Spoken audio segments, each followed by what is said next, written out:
ہیں؟ بلال نے کہا یا رسول اللہ کہاں پر اذان دوں، کہاں پر اذان دوں؟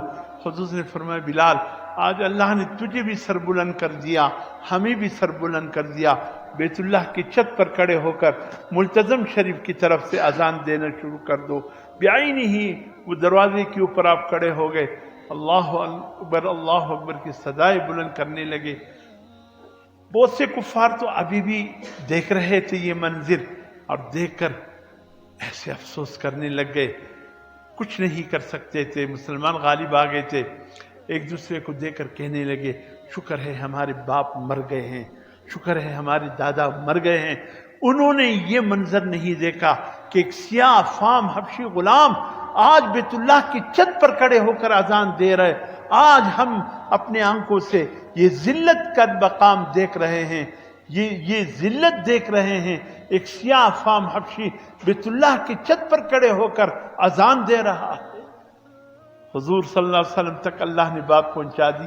حضور نے فرمایا ارے ظالموں، آج العزت للہ ولرسولہ وللمؤمنین، آج عزت اللہ کے لیے ہے، اللہ کے رسول کے لیے ہے، تمام اہل ایمان کے لیے عزتیں ہیں۔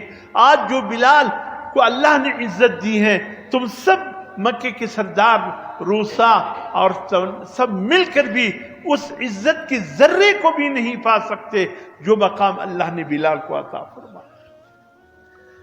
بس یہی ایک ٹکڑا عرض کرنا تھا میرے محترم دوستو۔